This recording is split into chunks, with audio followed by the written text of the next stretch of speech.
बिस्मिल्लाहिर्रहमानिर्रहीम। अस्सलाम वालेकुम। आप देख रहे हैं नाज़रीन प्रोग्राम न्यूज़ वॉच और मैं हूं जावेद इकबाल।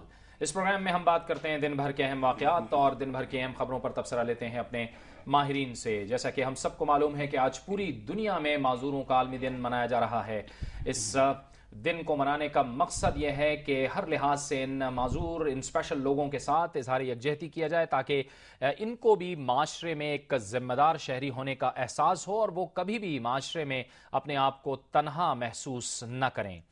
अगर दुनिया की तारीख पर नज़र डाली जाए तो ऐसे बहुत बड़े बड़े लोग थे जिन्होंने जो माजूर थे लेकिन उन्होंने कारहाय नुमाया अंजाम दिए। फ्रैंकलिन डी रोजवेल्ट पोलियो के मरीज थे लेकिन वो अमेरिका के सदर बने। इसके साथ साथ माइक बोल्टन जो कि एक कान से बहरे हैं लेकिन उसके बावजूद वो शोहराए आफाक सिंगर बने। जॉन कीट्स का नाम कौन नहीं जानता।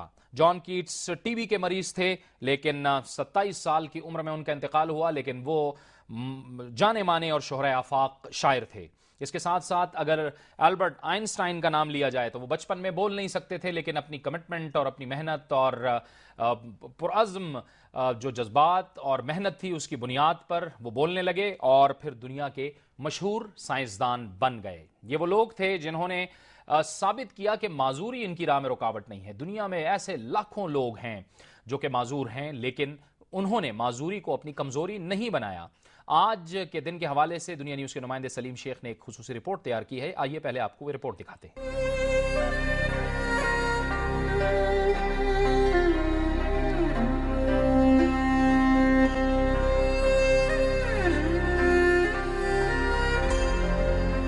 जिस्मानी या दिमागी माजूरी ने दुनिया के 10% लोगों को मुतासिर कर रखा है। इंसानी हकूक की तंजीमों का कहना है कि माजूरी का मतलब सलाहियतों में कमी नहीं, बल्कि ये वो लोग हैं जो एक नॉर्मल इंसान से ज्यादा मेहनत और जद्दोजहद से जिंदगी गुजारते हैं। इसलिए ये हमारी तवज्जो और निगहदाश्त के ज्यादा हकदार हैं।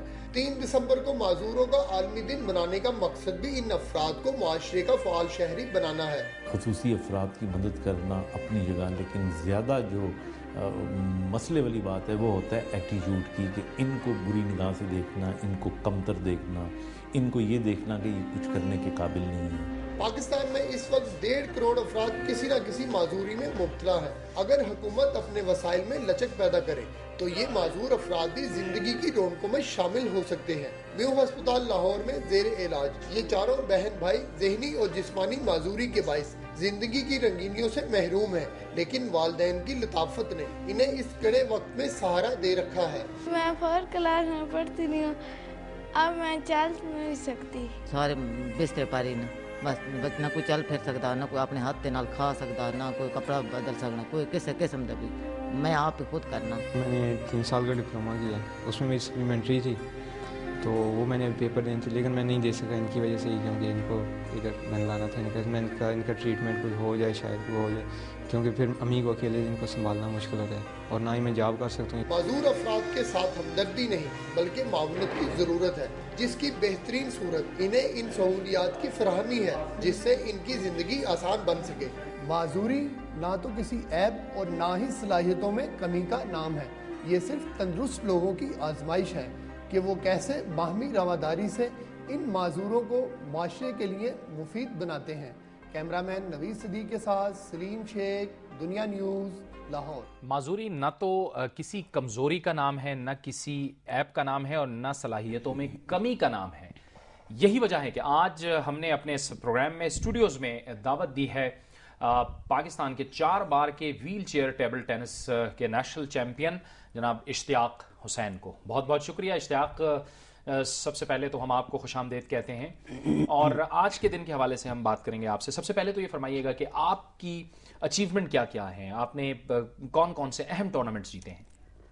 मैंने 4 दफ़ा पाकिस्तान लेवल पे गोल्ड मेडल हासिल किया है और उसके अलावा मैं 9th फेस्पिक खेल के आया हूँ मलेशिया में 2006 में। उसमें तकरीबन 42 मुल्क थे पूरी दुनिया से, तो जिसमें मैं एशिया ममालिक को मैंने अल्हम्दुलिल्लाह बीट किया है। अच्छा, एशिया के ममालिक को आपने बीट किया, कौन कौन से? उसमें इंडिया है, ईरान है और बांग्लादेश, इनको मैंने बीट किया अल्हम्दुलिल्लाह। अच्छा, ठीक है। बचपन में आपको ये माजूरी बचपन से ही शुरू हुई थी? पोलियो था, क्या मसला था? मैं पोलियो था, मुझे पोलियो की वजह से मेरी दोनों टांगें اور ایک بازو یہ متاثر ہوئے تھے، اور اس وقت پولیو کے قطرے بھی نہیں تھے، ٹھیک، تو والدین کو اتنا مطلب معذوری کے بارے میں پتہ بھی نہیں تھا پولیو کیا چیز ہوتی ہے، تو ادھر ادھر دوسرے علاج کراتے رہے، تو جس کی وجہ سے جسم کا زیادہ حصہ جو ہے وہ نکارہ ہو گیا۔ اچھا، لیکن پھر ایک تو یہ بتائیے کہ پڑھا کتنا آپ نے؟ میں نے ایف اے کیا الحمدللہ۔ اچھا ٹھیک ہے، اس کے بعد پھر یہ ٹیبل ٹینس کا جو شوق تھا یہ کیسے پیدا ہوا؟ یہ کیا بچپن سے تھا یا پھر بعد میں ہوا؟ کیا کیسے ہوا؟ اس میں یہ تھا کہ ہم لوگ ایک ادارہ پی ایس آر ڈی جس میں بہت سارے معذور افراد کا وہ ادارہ ہے، تو وہاں پہ انہوں نے ٹیبل ٹینس کی ٹیبل رکھی ہوئی تھی، تو وہاں پہ ہم لوگ دوست جو کلاس فیلو تھے وہ کھیلتے رہتے تھے، کھیلتے کھیلتے گیم اچھی ہوئی، پھر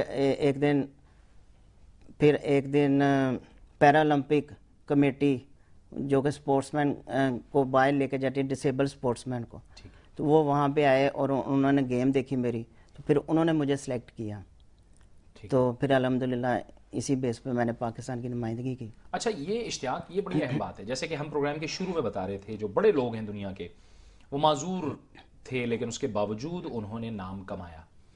معذوری کبھی بھی آپ کی راہ میں رکاوٹ نہیں بنی اور ماشاءاللہ آج آپ نیشنل چیمپئن بھی ہیں۔ جی، میرے نزدیک ٹانگوں کا خراب ہونا یا کام نہ کرنا یا بازو کا کام نہ کرنا یا آنکھوں سے نہ دیکھ پانا یا کانوں سے نہ سن پانا یہ معذوری نہیں۔ معذوری اصل میں یہ ہے کہ کسی کام کے نہ کر پانا، وہ اگر کام کوئی نارمل بندہ بھی نہیں کر سکتا، مثال کے طور پہ ایک بندہ ہوائی جہاز نہیں چلا سکتا، اس کو چلانے نہیں آتا، تو وہ اس کام کے کرنے میں معذور ہے۔ تو یہ جو ظاہری معذوری ہے یہ کوئی معنی نہیں رکھتی۔ اگر معذور افراد کو سہولتیں ملیں، گورنمنٹ آف پاکستان جیسے دوسرے ممالک میں ڈسیبل پرسن کے لیے ہر بیریئر فری سوسائٹی ہے، اور ایجوکیشن ان کی جو ہے وہ ان کے لیے کوئی مسئلہ نہیں، سوسائٹی میں موو کرنا، تو وہ بڑے بڑے نام کماتے ہیں۔ اسی طرح ہمیں سہولتیں ملیں، ڈسیبل پرسن کو سہولتیں ملیں تو اپنی زندگی میں وہ بھی کامیاب ہو سکتے ہیں۔ اچھا، ابھی جو اس لیول پہ جو اسپیشل لوگ ہیں جو کہ گیمز میں ہیں اور جو آپ جیسے لوگ جو نام کمانا چاہ رہے ہیں وہ کیا توقع رکھتے ہیں کہ آپ کے لیے کیا حکومت کیا کرے آپ کے لیے؟ میں تو یہی میرے خیال میں تو حکومت کو جو معذور افراد کے لیے انہوں نے پلان بنائے ہیں، میرے نزدیک سب سے بہتر یہ عمل ہے کہ اس میں معذور افراد کو شامل کیا جائے، کیونکہ میں بچپن سے معذور ہوں۔ اگر میرے بارے میں کوئی کام ہو رہا ہوگا، کوئی عمارت تیار ہو رہی ہوگی یا کوئی اسٹیڈیم تیار ہو رہا ہوگا یا کوئی مسجد بنائی جا رہی ہوگی، تو مجھے پتہ ہے کہ اس میں موو کیسے کر سکتا ہوں، اس کو میں اپنی نظر سے دیکھوں گا کہ اس کو ایکسیسیبل کیسے کیا جائے۔ تو اگر معذور افراد کو جو گورنمنٹ نے معذور افراد کے لیے پلان بنایا ہے، چاہے وہ ایجوکیشن کے ہیں، چاہے وہ سیاست کھیلوں کے ہیں یا کسی بھی قسم کے معذور افراد کے لیے وہ کام کر رہے ہیں، اس میں وہ معذور افراد کو لازمی شامل کریں۔ گیمز میں آپ مزید کیا کرنا چاہتے ہیں؟ آپ کا مشن کیا ہے؟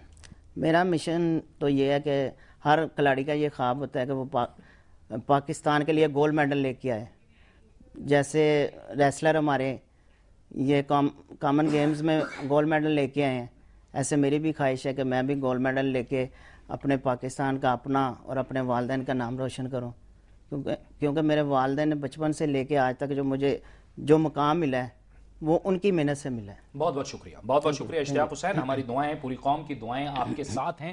اشتیاق حسین کا کہنا یہ ہے کہ معذوری ظاہراً نہیں ہوتی، ہاتھ پاؤں کا معذور ہو جانا معذوری نہیں ہوتی، بلکہ معذوری کام نہ کرنا ہوتی ہے۔ یہ ایک بہت بڑا سبق ہے پوری قوم کے لیے اور سب کے لیے۔ وقت ہو جاتا ہے ایک بریک کا، اور بریک کے بعد ہمارے اس پروگرام کا سلسلہ جاری رہے گا۔